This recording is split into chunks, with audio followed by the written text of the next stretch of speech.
Imagine being forced to leave your garage door wide open every single day, exposing your tools, bikes, and even your kids' sports gear to the entire world. That's exactly what happened in our neighborhood when the HOA president, a woman we all call Karen, passed one of the most outrageous rules ever. At first, we thought it was a bad joke. But when thefts started piling up and Karen herself got caught red-handed, the whole community turned against her. This is the story of how her obsession with control ended in total humiliation, and how the law finally brought her down. I'll now rewrite your story in one long, continuous go, expanding scenes with dialogue, emotional beats, neighborhood drama, law details, and cinematic storytelling. HOA Karen forced us to keep our garages open, but she never expected this backlash. When you move into a suburban neighborhood with tree-lined streets, well-kept lawns, and friendly smiles from the people walking their dogs, the last thing you expect is madness. My wife and I bought our home in Oakwood Estates because it looked safe, private, and family-friendly. It was the kind of place where kids rode bikes in cul-de-sacs and neighbors waved at each other while mowing their lawns. But all of that changed the day Karen decided to rewrite the rules. Karen wasn't just the HOA president, she was a self-declared queen. Short blonde hair, always stiff with hairspray, pearl necklace clinging to her throat like armor, and a clipboard that seemed surgically attached to her hand. Everyone in the neighborhood knew her reputation: strict, controlling, and always looking for ways to remind you that you didn't just own your home, she owned you. So, when the HOA newsletter landed in our mailboxes with a brand new mandate, it felt like something out of a dystopian novel. The headline read in bold: "Effective immediately. All garage doors must remain open from 8 a.m. to 5 p.m. daily." At first, I thought it was satire. Who in their right mind would demand something like that? But the notice continued. This rule is to ensure compliance with HOA bylaws and to prevent illegal occupancy of garages. Any homeowner who fails to comply will be fined $200 per day. I stood in my driveway reading the notice, jaw clenched.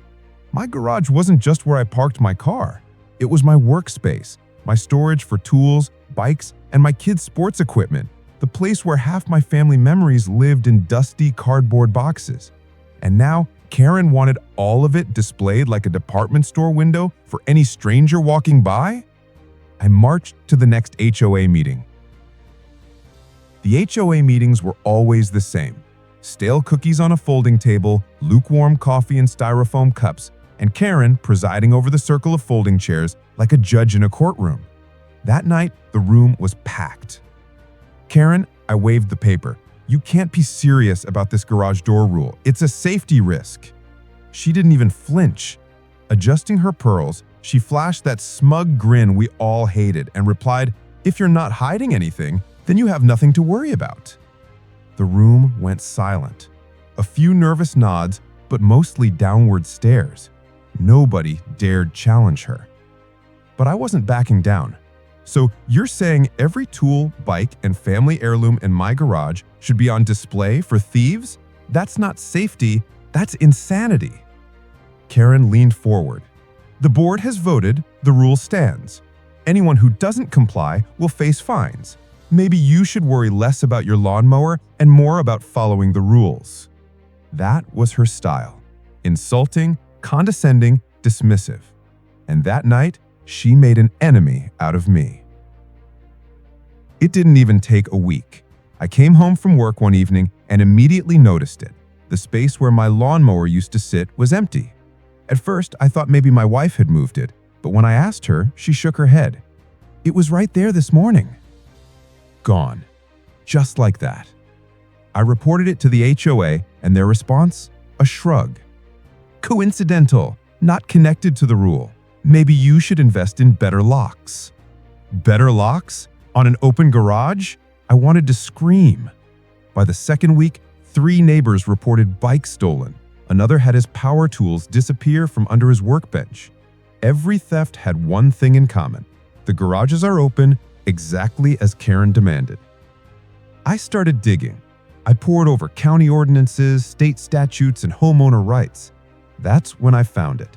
California Civil Code 4515, protecting homeowners from HOA rules that violate privacy and security rights.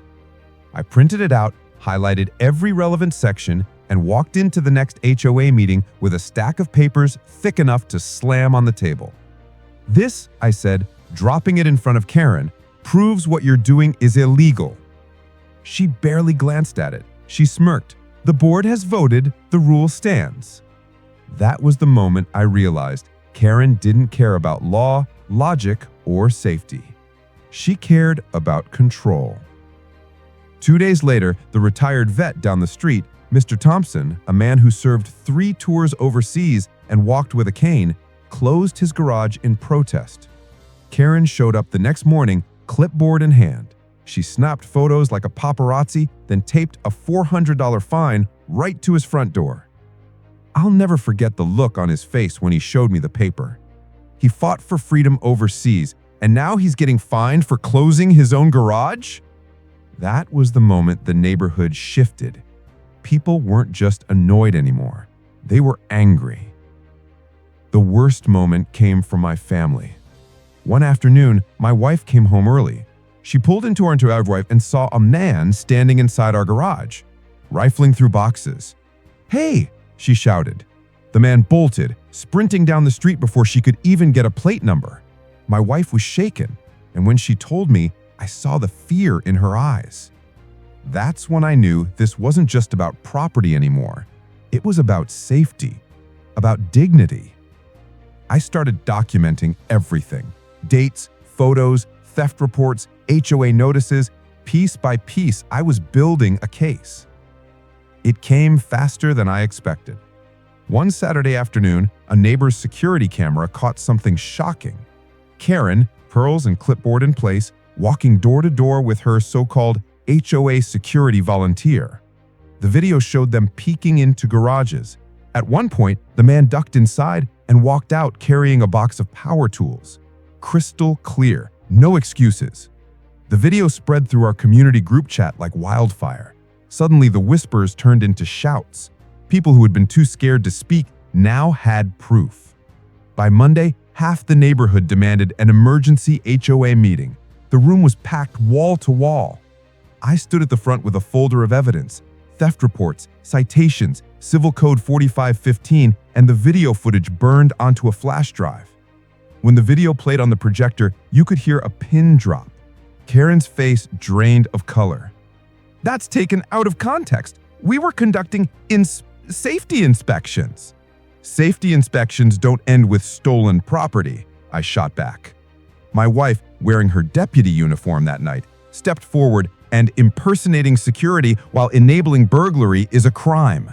The room erupted. Neighbors shouted, demanding Karen's resignation. The HOA cops slipped out the back door before the meeting even ended. By the end of the night, the board voted to suspend Karen, pending investigation. A week later, it hit the news. Karen was charged with conspiracy and aiding theft. Her volunteer was hit with burglary and impersonation charges. Every bogus fine she had issued was reversed. And most importantly, the county struck down the open garage mandate as unlawful.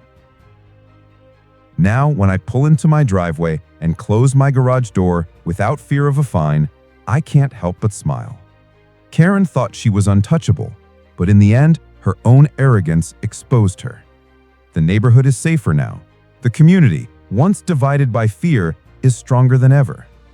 And Karen? She learned the hard way that when you strip people of privacy and safety, they will fight back, and they will win.